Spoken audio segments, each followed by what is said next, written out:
Bismillahirrahmanirrahim. Assalamualaikum warahmatullahi wabarakatuh. Alhamdulillahirabbil alamin.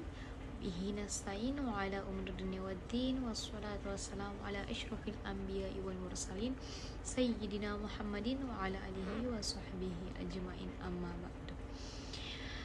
Yang terhormat Bapak dosen pengampu yaitu Bapak Dr. Kasman SPDI MPDI. Saya Siti Nuraini dengan NIM 24801033. Di sini saya akan sedikit menjelaskan mengenai emosi dalam mata kuliah psikologi pendidikan. Nah, emosi adalah reaksi kompleks perasaan atau keadaan psikologi dan fisiologis seperti senang, sedih, marah, dan takut. Sebagai respon terhadap rangsangan dari dalam atau luar diri, melibatkan perubahan fisik, pikiran, dan perilaku yang muncul dan surut dalam waktu yang singkat, serta dapat bersifat menyenangkan atau tidak menyenangkan. Emosi juga ini adalah reaksi terhadap seseorang, seperti melihat seseorang teman di tempat kerja dapat membuat Anda merasa gembira, kadang juga merasa lebih buruk, atau berurusan dengan seorang rekan kerja atau klien yang bersikap kasar dan dapat membuat Anda marah. Nah, emosi ini juga dapat berubah menjadi suasana hati ketika Anda kehilangan fokus pada kejadian atau objek yang mencetuskan perasaan tersebut. Dengan tanda yang sama, suasana hati yang baik atau yang buruk dapat membuat Anda lebih emosional sebagai respon pada suatu kejadian. Nah, kemudian ada beberapa jenis-jenis emosi. Emosi yang disebutkan di sini yaitu emosi yang universal, yaitu emosi dasar. Yang pertama ada senang atau bahagia. Di dalam senang atau bahagia ini tentu terdapat sukacita, gembira, rasa kepuasan, rasa cinta, rasa syukur, dan tentu antusiasme. Kemudian ada emosi dasar sedih. Perasaan sedih itu termasuk kecewa, putus asa, duka, kemudian sedih yang lainnya. Selanjutnya ada marah. Marah itu bisa berarti mungkin frustasi, kemudian jengkel, ngeri, dan gugup. Lalu terkejut. Terkejut di sini itu dia kaget, heran, dan terheran-heran. Kemudian ada jijik. Jijik yang dimaksud di sini adalah ketika kita muak atau tidak suka dengan sesuatu, biasanya seperti itu.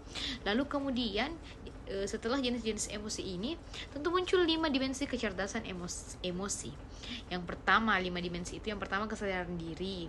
Kemudian yang kedua itu kelola diri, bagaimana kita mengelola diri kita. Kemudian yang ketiga ada motivasi diri. Yang keempat ada empati. Dan terakhir ada keterampilan sosial, bagaimana kita berkomunikasi dengan dengan orang-orang sekitar. Selanjutnya ada teori emosi. Nah, teori emosi ini yang pertama ada teori James Lange, yang intinya perubahan fisik terjadi lebih dulu, kemudian otak menafsirkan perubahan itu sebagai emosi. Contohnya itu jantung berdebar lalu merasa takut. Itu kerap kali terjadi dalam kehidupan kita sehari-hari.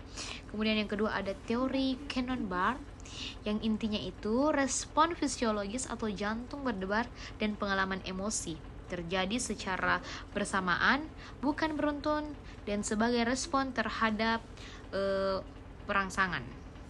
Kemudian yang ketiga ada teori 2 faktor, yang intinya adalah emosi adalah kombinasi dari kebangkitan fisiologis, tubuh bereaksi, kemudian interpretasi kognitif, pikiran memberi label pada reaksi itu.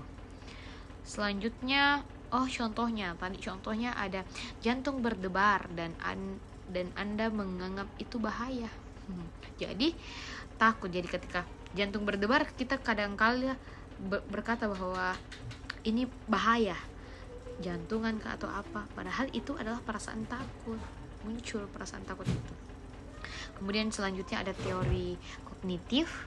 Intinya di sini adalah penilaian Kognitif terhadap suatu peristiwa adalah langkah pertama yang membentuk emosi, bahkan sebelum respon fisiologis itu tadi, sebelum tubuh bereaksi.